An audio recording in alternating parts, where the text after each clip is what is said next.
Friends, आप सभी को मेरा नमस्कार और आप सभी का स्वागत है उत्तराखंड स्टडी हॉल में और नई वीडियो के साथ। उत्तराखंड के मूल निवासी कौन? ओहो, ये तो मूल निवासी में बात छिड़ गई कि उत्तराखंड के मूल निवासी कौन। इससे पहले जो हमने वीडियो बनाई थी उसमें सवाल था कि उत्तराखंड देवभूमि में ऋषि मुनियों का निवास, कौन से ऋषि मुनि जुड़े हुए थे, किस ग्रंथ से जुड़े हुए थे, कौन से क्षेत्र से जुड़े हुए थे, वो सारी जानकारी आपको पिछली वीडियो में मिल चुकी है।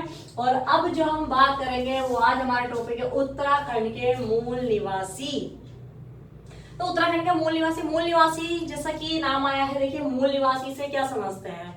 जो वहाँ जिस भूमि पर या जिस क्षेत्र पर वो मूल रूप से रह रहा हो, स्थायी रूप से रह रहा हो, मतलब जन्मभूमि भी वही, कर्मभूमि भी वही, ठीक है ना। ये स्थिति आ जाती है, मतलब जन्म से लेके मृत्यु तक की स्थिति। ऐसा हो जाता है कि जन्म जहां पर है वहीं पर इंसान ने उसे अपनी कर्मस्थली बना लिया। तो उत्तराखंड के मूल निवासी कौन? बहुत सारे नाम आपको इसमें मिलेंगे, तो ये मत सोचिएगा कि सिर्फ एक ही है, कई भी हो सकते हैं, एक से ज्यादा भी हो सकते हैं और एक भी हो सकते हैं। वो हमें आज इस चैप्टर को पढ़कर जानना है कि उत्तराखंड के मूल निवासी कौन है, क्या कर रहे हैं और कहाँ है, ठीक है। तो हम क्लास स्टार्ट करते हैं उत्तराखंड के मूल निवासियों से जुड़ी हुई बात। नाग पूजक नाग जाति अलकनंदा नदी घाटी में निवास करती थी, ऐसी मान्यता, ऐसी जनश्रुति है। ऐसा बताया जाता है कि जो नाग पूजक, जो नाग देवता को पूजने वाले हैं, नाग जाति के लोग, वो कौन सी घाटी में निवास करते थे? अलकनंदा घाटी। अलकनंदा घाटी से जुड़ा हुआ हमारा जिला, मुख्य रूप से तो चमोली की ही हम बात करेंगे। तो चमोली जिले में हम बात करेंगे अलकनंदा घाटी में प्राचीन काल में कौन सी जाति रहती थी? तो नाग पूजक नाग जाति रहती थी। अब इसकी पुष्टि हमें कैसे मिली, मतलब इसकी जानकारी हमें कैसे मिली? तो आपने नाग मंदिरों के नाम सुने होंगे, बीनाग, बेनीनाग या सेमुखेन, टिहरी, नागराज, इस तरीके के नाम सुने होंगे आपने। तो ये नाग से मतलब क्या हुआ? नाग मंदिरों से हमें पता ही चलता है कभी प्राचीन काल में इस क्षेत्र पर, इस भूमि पर नाग पूजक रहते थे, मतलब नाग जाति के लोग रहते थे जो नागों को पूजते थे। जो यहाँ पर मंदिरों के अवशेष मिले या मंदिरों से जो जानकारी मिली नागों की, उससे पता चलता है कि जो नाग जाति है वो कहाँ रहती थी? अलकनंदा घाटी में निवास करती थी, मुख्य रूप से बात करें। और इसके अलावा भी कई जिलों में नाग मंदिर की स्थिति आ जाती है। जैसे यहाँ हम बात करें, देखिए आज भी प्रदेश के अधिकांश पर्वतीय गांवों में क्या है कि नाग राजा की स्थापना देखने को मिलती है। लोगों की मान्यताएं तो बहुत ही प्राचीन समय से जुड़ी हुई है, ये आप सभी जानते हैं। तो हम बात कर रहे थे कि उत्तराखंड के मूल निवासी की स्थिति। तो यहाँ पर शुरुआत हुई, देखिए नाग पूजक या नाग जाति अलकनंदा घाटी में निवास करती थी। पर्वतीय गांवों में नागराजा की स्थापना आज भी हमें देखने को मिलती है, क्योंकि मान्यताओं से लोग जुड़े हुए हैं, अपनी परंपराओं से।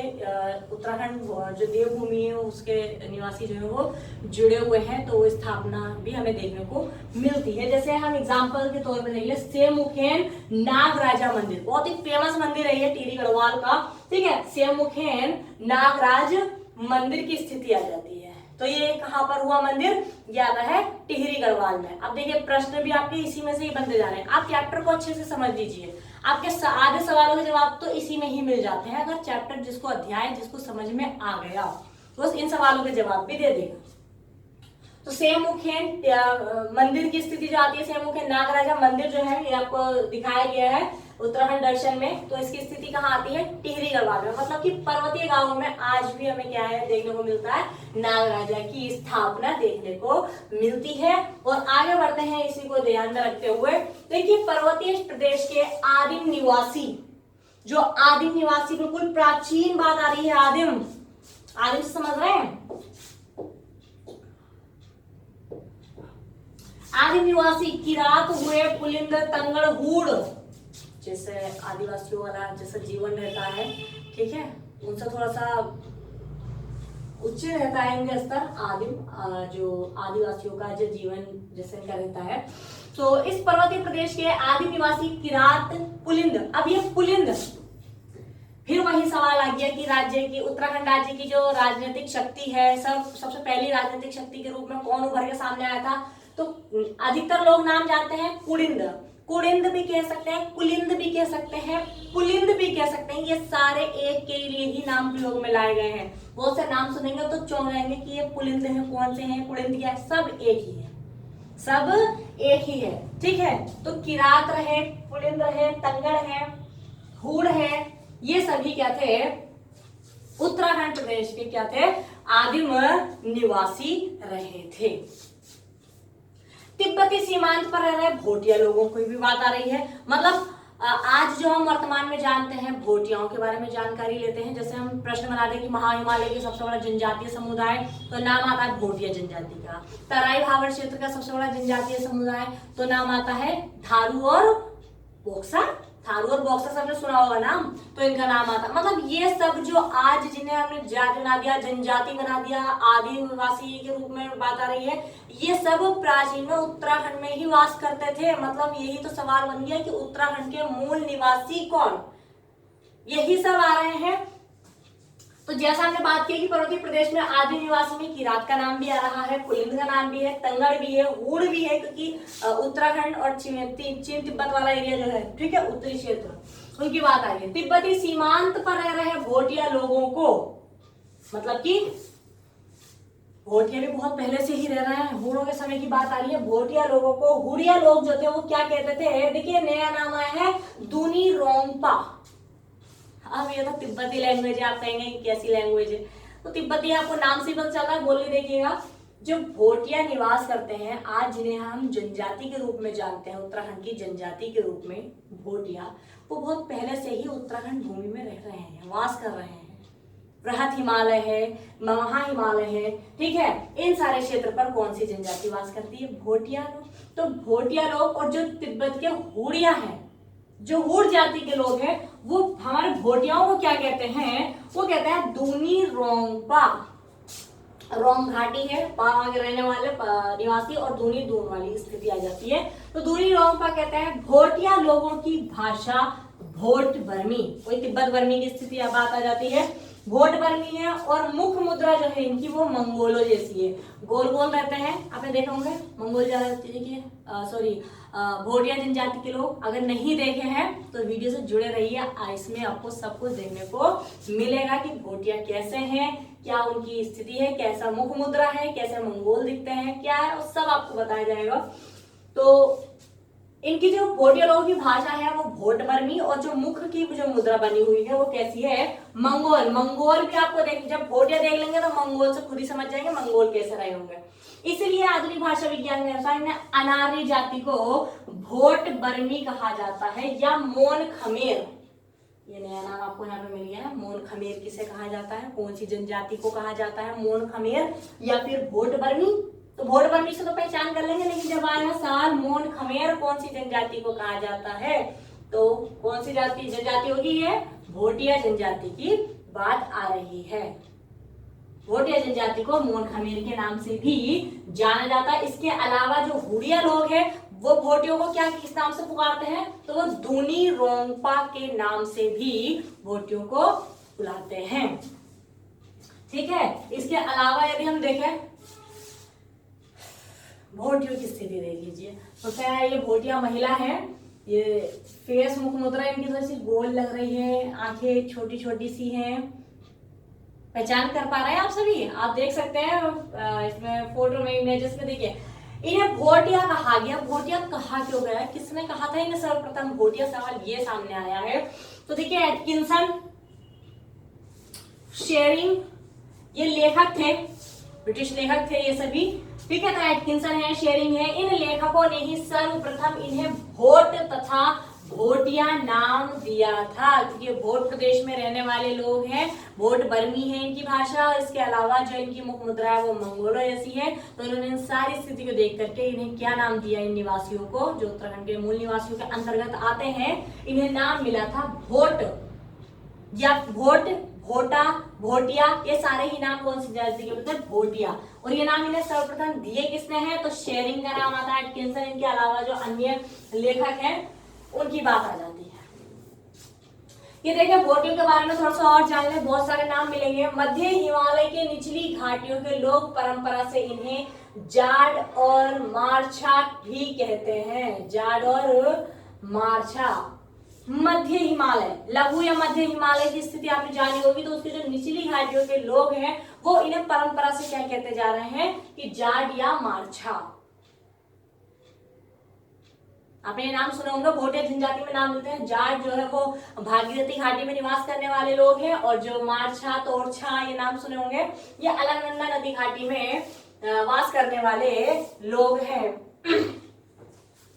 पहले कुमाऊं को, जो कुमाऊं की स्थिति हम जानते हैं, आज वर्तमान में कुमाऊं है, इसे पहले किस नाम से जाना जाता था, तो इसे खस देश के नाम से या कश्मीर के नाम से जाना जाता था। जो कश्मीर वाला इलाका है, वहां के जो निवासी है, उनका भी यहाँ पर आगमन हुआ था, और इसके अलावा खसों का भी यहाँ पर आगमन हुआ था। ये नाम आप सबने सुन रखे हैं उत्तराखंड में, ठीक है। मूल निवासियों की बात चल रही है यहाँ पर। तो पहले कुमाऊं को खस देश भी कहा जाता था, और इसके अलावा कश्मीर भी कहते थे। सवाल बन के आ जाते हैं। अगली बात है, देखिए, सम्राट अशोक के समय बौद्ध धर्म का प्रचार होने लगा था। एक तरफ भारत का इतिहास चलेगा, दूसरी तरफ उत्तराखंड का इतिहास चलेगा। उसमें सारी जानकारी आपको तब दी जाएगी कौन सा राजवंश चल रहा था। जब अशोक की बात आ रही है तो यहाँ उत्तराखंड पर कौन सा शासन था, कौन सी शक्ति शासन कर रही थी, वो सारी बातें आपको विस्तार के इतिहास में बताई जाएंगी। यहाँ हम बात कर रहे हैं मूल निवासियों की। तो सम्राट अशोक के समय में देखिए बौद्ध धर्म का प्रचार होने लगा था। अशोक ने चारों दिशाओं में अपने शिला स्तंभ स्थापित किए, और उन स्तंभों में से एक जो शिला स्तंभ था वो जौनसार बाबर का वर्तमान क्षेत्र आता है कालसी नामक स्थान पर अमलावा नदी के तट पर जो स्थित है, वहां पर इन्होंने क्या किया था, अपना एक शिला स्तंभ स्थापित कराया था, जिसमें बौद्ध धर्म के 10 उपदेश अंकित थे। बौद्ध धर्म के 10 उपदेश जो भी इन्होंने, अशोक ने शिक्षाएं लिखवाई होंगी, वो सब किसमें वर्णित है, इस शिला स्तंभ, कालसी शिला स्तंभ। ये देखिए कालसी की स्थिति, ये वो शिला स्तंभ लेख है जो कि अशोक ने स्थापित कराया था। अब यहाँ पर जो डाउटफुल क्वेश्चन है उसको जान लीजिए कि क्या है। बहुत से स्टूडेंट्स का सवाल ये था, जब ऑफलाइन क्लासेस पढ़ाई जा रही थी तो ये सवाल उभर के सामने आया था कि किताबों में तो मिला है कि यमुना टोंस के संगम पर कालसी है, और ये कहां से आ गई, फिर ये अमलावा नदी क्या कर रही है यहाँ पर, यमुना और अमलावा नदी के तट पर जो है वो कालसी है। बहुत से स्टूडेंट्स सवाल बात कर रहे थे, ये ऑफलाइन क्लास में बताया गया था, अब ये ऑनलाइन क्लास में भी आपको बता दिया जाता है, ठीक है। देखिए यहाँ डाउट अपना क्लियर कीजिए। जौनसार बाबर के कालसी नामक स्थान पर अमलावा नदी के तट पर, अमलावा नदी तट जो यहाँ पे नाम आया है, ये 2 नाम है। सीधा सवाल ये कि कालसी जो है वो कौन सी नदी के तट पर है, तो सबसे इजी सवाल तो ये है कि यमुना की बात आती है, यमुना नदी के तट पर कालसी। अब जब संगम पूछ लिया जाए कि किसके संगम पर कालसी स्थित है, तो यमुना और टोंस नदी के संगम पर कालसी स्थित है, ये सवाल भी आपका सही हुआ। अब अगर वहां पर अमलावा नदी और टोंस नदी एक साथ दे दें कि कालसी जो है भाई वो टोंस नदी और अमलावा नदी के तट पर स्थित है, तो भी गलत नहीं माना जाएगा, क्योंकि यमुना की ही सहायक नदी है अमलावा नदी। भाई कालसी पूछ रहे हैं, कालसी की स्थिति जो है वो यमुना टोंस के संगम पर स्थित है, ठीक है, लेकिन जो लेख मिला है वो अमलावा नदी के तट पर मिला है। और जो अमलावा नदी की बात आती है, अमलावा नदी है कहां पर, कैसी, तो वो जैसे ये देखिए, ये यमुना की स्थिति है, कालसी और डाक पत्थर, इनके बीच में आकर के यमुना से मिलती है टोंस नदी, और यमुना की ही एक सहायक निकलती है ये यहां से अमलावा नदी। तो अमलावा नदी के तट पर मिला है ये वाला लेख। अगर आप कहते हैं यमुना और टोंस के संगम पर है कालसी, तो ठीक है, लेकिन ये जो बात आ रही है यमुना की ही सहायक निकली है एक अमलावा नदी, ठीक है। बहुत स्टूडेंट ने इसमें सवाल किया था कि भाई ये ऐसे कैसे हो गया, मैम समझ में नहीं आ रहा है। तो ध्यान दीजिए, इसमें इतना घबराने वाली बात नहीं है। ये स्थिति देखें, इस पर शायद आपको दिख रहा हो, ये रेसिपी समझाते हैं। नदी तंत्र जब आपको पढ़ाया जाएगा वो अच्छे से क्लियर हो जाएगा। देखिए भागीरथी उत्तरकाशी देहरादून वाले एरिया से आती है ये यमुना नदी, ठीक है। यहां से आती है रूपिन सुपिन शाखा तमसा होते हुए ये क्या करती है, यहां कालसी की स्थिति और ये डाक पत्थर की स्थिति। अब कालसी भी इसके निकट है और डाक पत्थर की स्थिति भी, तो सीधा सीधा इतिहासकारों ने सवाल ये रख दिया कि यमुना नदी और टोंस के संगम पर जो कालसी की स्थिति बताई जाती है वो बताई जाती है यमुना के संगम पर और टोंस के संगम पर। लेकिन यहाँ बात आ रही है कि जो शिलास्तंभ स्थापित किया था उनमें से एक जो था वो जोनसार बाबर के कालसी नामक स्थान पर अमलावा नदी के तट पर स्थित है। अगर नदी पूछ ली जाए तो नदी जो है वो यही यमुना की जो सहायक नदी निकली है ना अमलावा नदी, तो नदी तो आएगी अमलावा नदी। और स्थान तो आप जानते हैं कालसी तो फिर है ही, इसमें झगड़े की बात तो कुछ है ही नहीं, ठीक है ना। ध्यान रखिएगा ये यमुना आ रही है, ये रूपिन सुपिन की शाखा से होती हुई ये तमसा नाम से, फिर ये टोंस, तो कालसी ये है और डाक पत्थर की स्थिति ये आ जाती है। तो कालसी और डाक पत्थर के बीच में संगम होता है किसका, यमुना का और टोंस का। तो कालसी भी और डाक पत्थर दोनों ही यमुना किसके तट पर है, संगम पर है, यमुना और टोंस का संगम। अब यमुना से ही एक नदी इसकी सहायक नदी निकली है अमलावा नदी, तो जो कालसी के निकट स्थित आ जाती है। देखिए कालसी की जब यहां से निकल रही है तो टोंस तो हो गई दूर और अमलावा हो गई पास में, तो जो लेख मिला है वो स्थान तो कालसी ही रहेगा, लेकिन कालसी अब जो निकट इसके निकट जो नदी आ रही है वो है अमलावा नदी। अंबाला भी हो सकती है, अंबाला नदी, ठीक है ना। तो ध्यान रखिएगा ये नदी पास हो गई, ये नदी दूर हो गई। और मुख्य रूप से जो सवाल बनता है कि कालसी किस नदी के तट पर है, तो यमुना नदी के तट पर। किसके संगम पर है, तो यमुना और टोंस के संगम पर। लेकिन जब बात आ जाए शिलालेख की, शिलास्तंभ लेख की, जो कालसी लेख मिला है वो किस नदी के तट पर मिला है, तो वो किस नदी के तट पर मिला है, वो मिला है अमलावा नदी के तट पर। अगर ऑप्शन में अमलावा नदी तट पर नहीं मिल रहा, ऑप्शन में ही नहीं है, ऐसा सवाल बन जाता है। अगर वो ऑप्शन में नहीं है तो फिर तो यमुना और टोंस, तो फिर उसको ही वरीयता दी जाएगी। समझ रहे बात को भैया, टोंस की स्थिति ये है और यमुना की स्थिति ये है। अब इसके बीच में यमुना से ही एक सहायक नदी निकल रही है। कौन सी, यमुना से एक नदी निकल रही है अमलावा नदी। तो अमलावा तो पास पड़ गई और टोंस हो गई दूर। तो जो लेक है वो स्थान तो कालसी ही रहेगा, लेकिन कालसी के साथ साथ ये स्थिति यहाँ पर बता रहे हैं कौन सी, अमलावा नदी के तट पर, तो भी गलत नहीं है। थोड़ा सा डीपली हो गया ये, बस ज्यादा अंदर से भूलिएगा, बिल्कुल निकट का स्थान पता कर लिया गया। नदी भी निकट की ही ले ली गई है, वरना यमुना और टोंस तो मुख्य रूप से है ही, ठीक है। तो यहाँ पर हम बात कर रहे थे, आगे देखते हैं। देखिए इसका अनुवाद, मतलब कि जितने भी लेख मिले हैं, ये लेख लिखा हुआ है, इसका जो अनुवाद हमें देखने को मिलता है, अशोक का जो शिलास्तंभ लेख है उसका अनुवाद जो मिला है वो इतिहास तिमिर नाशक ग्रंथ तथा मेमवायर ऑफ देहरादून पुस्तकों में मिलता है। यानी कि सारे इनकी बात आती है, इन्होंने लिखी इतिहास तिमिर नाशक ग्रंथ, और इसके अलावा GRC विलियम्स की पुस्तक थी मेमवायर्स ऑफ देहरादून। ये भी क्वेश्चन आपका एग्जाम में पूछ लिया गया है, उत्तराखंड के एग्जाम में। इसके पुस्तक के राइटर कौन है, मेमवायर्स ऑफ देहरादून, GRC विलियम्स की पुस्तक है, ठीक है।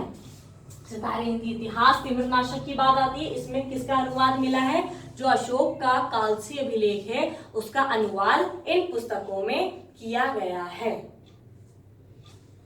अब इसके अलावा बात आती है कि ब्राह्मण और राजपूतों का भी उत्तराखंड में आगमन हुआ था। देखिए हर चैप्टर से, हर पॉइंट से क्वेश्चन आपके बन जाते हैं। नया, इसमें नया क्या मिलेगा आपको, वो आप हमारी वीडियो से जुड़े रहिएगा। ब्राह्मण और राजपूतों का उत्तराखंड में आगमन, अगर हम शुरुआत देख लें तो महाभारत और रामायण, यानी कि इससे पहले की भी यदि हम बात कर लें तो आर्यों का आदि निवास कहा जाता है। किसे कहा जाता है आर्यों का आदि निवास, गर्मी बहुत है भाई, है। आर्यों का आदि निवास भी उत्तराखंड को ही कहा जाता है, ठीक है। इसके बाद में बात आई थी आर्यों में ब्रह्मा की हमने बात की थी, उसके बाद देवभूमि कहा गया उत्तराखंड को। देवभूमि में हमने देवताओं के बारे में जानकारी ली थी, ठीक है। उसके बाद में मनुष्यों की पूर्ण भूमि कहा गया, तो ऋषि मुनियों का हमने निवास जाना। इसके अलावा इसके अलावा फिर उसके बाद में हमने बात की थी, एक वंश चला था कुलिंद राजवंश। इसकी जो हमें जानकारी मिलती है वो पाणिनि के अष्टाध्यायी ग्रंथ में मिलती है कुलिंद राजवंश की। उसका क्षेत्र विस्तार देखा क्या था। उसके बाद में जो सवाल बनता है वो आता है उत्तराखंड के मूल निवासी। तो मूल निवासियों में बातें चल रही है कि कौन कौन से जातियों का यहाँ पर उत्तराखंड में आगमन हुआ था। ठीक है, तो इससे पहले खस हुए, किरात हुए, पुलिंद हुए, ये सारी ही जानकारी मिल गई। अब जो बात आती है वो आती है ब्राह्मण तथा राजपूतों का उत्तराखंड में आगमन। और ये वंश तब तक चले, ये जातियां तब तक चलती जब तक राजवंश चले थे ना उत्तराखंड में। से कत्यूरी की बात आ जाए या फिर हम बात करते हैं चंद राजवंश की या पमार राजवंश की या अन्य जो राजवंश रहे थे, उनमें ये ब्राह्मण राजपूतों ने अहम भूमिका निभाई थी। तो इनका भी आगमन कहाँ हुआ था? उत्तराखंड में। ये देख सकते हैं, ये राजपूतों की स्थिति है, ये ब्राह्मणों की स्थिति है उस समय की। उत्तराखंड हिमालय में ब्राह्मण तथा राजपूतों के आदि जाति समुदायों का आगमन लगभग 9वीं शताब्दी में हुआ था। उत्तराखंड हिमालय की बात आई है। उत्तराखंड हिमालय में ब्राह्मण और राजपूतों के आर्य जाति समुदायों का जो आगमन हुआ था लगभग 9वीं शताब्दी, इसके आसपास भी बताते हैं इतिहासकार कि 9वीं शताब्दी के बाद हुआ था। तो ये लगभग में बात आएगी। देखिए एग्जैक्टली तो कुछ भी इतिहास एग्जैक्टली नहीं बोल सकता कि यही डेट निश्चित है या यही सन, नहीं, थोड़ा बहुत फर्क तो रहेगा, इतिहासकारों में भी मतभेद रहता है। तो यहाँ लगभग की बात आई, लगभग 9वीं शताब्दी, अगर इसके बाद भी कह रहे हैं तो चलेगा। राजपूत समुदाय ने छोटे छोटे रजवाड़े स्थापित कर दिए। अब इनका इतिहास क्या होता है, जब राजपूत आए या खासा आए या किरात आया, पुलिंदा, इन्होंने क्या किए, छोटे छोटे रजवाड़े यानी कि बस्तियां बनानी शुरू कर दी। अब इन्हें वास करना था यहाँ पर, इन्हें पसंद आया ये इलाका, अब इन्होंने वास करना शुरू कर दिया, रजवाड़े बसने शुरू हो गए, बस्तियां बननी शुरू हो गई। कहीं कहीं पर उन बस्तियों को, उन रजवाड़ों को किस नाम से जाना गया? गढ़ के नाम से जाना गया। कुछ उसे किले के नाम से भी जानते थे। ठीक है, तो यहाँ वही बात है कि राजपूत समुदाय ने क्या किया, छोटे छोटे रजवाड़े स्थापित कर दिए, मतलब कि बस्तियां बना ली, और उन बस्तियों को, उन रजवाड़ों को, उन किलों को किस नाम से जाना जाता था? गढ़, गढ़ों के नाम से उन्हें जाना जाता था। इन जातियों का प्रवेश प्रधानतः राजस्थान और गुजरात से हुआ था।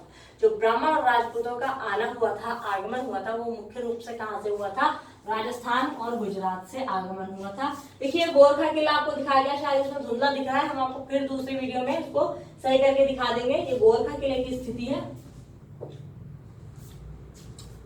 ऋषि मुनियों की तपस्थली रही, ये हम जान चुके हैं।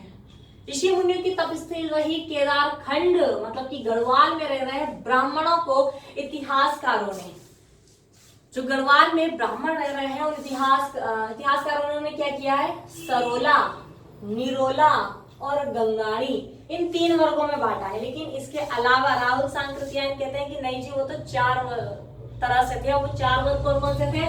सरोला, गंगाणी, दुमागी और देवप्रियागी।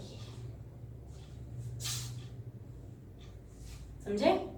इसी से सवाल भी बन जाता है, और सवाल भी बड़ा अच्छा, और पूरा इतिहास बदल जाता है इन सवालों से। वो कैसे? देखिए राहुल सांकृत्यायन ने, जो ब्राह्मण आए थे, ब्राह्मण राजपूतों का आना हुआ था, उनमें से ब्राह्मणों को 4 वर्गों में बांटा गया। वो मुख्य रूप से 4 वर्ग सरोला थे, गंगाणी थे, दुमागी थे और देवप्रियागी थे। यहीं पर एक सवाल बनता है, सरोला ब्राह्मणों की नियुक्ति करने वाला शासक कौन था? एक सवाल आपके नया है, आपको ये कमेंट बॉक्स में बताना है इस वीडियो को देखने के बाद कि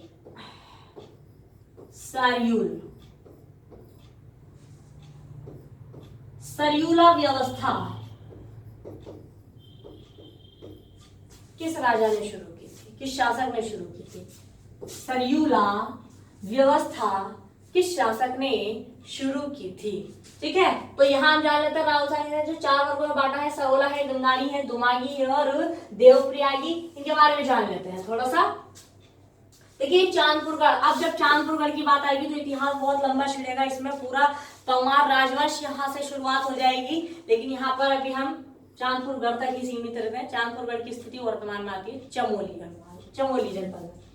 देखिए सरोला ब्राह्मणों की जैसे हमने बात की थी, सरोला ब्राह्मण कौन होते थे, तो इनका काम क्या था? देखिए चांदपुरगढ़, ये चांदपुरगढ़ की स्थिति है। पहले तो बहुत बड़े बड़े गढ़ बनाए जाते थे। ये आप गढ़ की स्थिति देख सकते हैं, ये दीवारें भी ऐसी मिलती खड़ी हैं यहाँ पर, ये देख रहे हैं, ये गढ़ की स्थिति बिल्कुल प्लेन चौपट।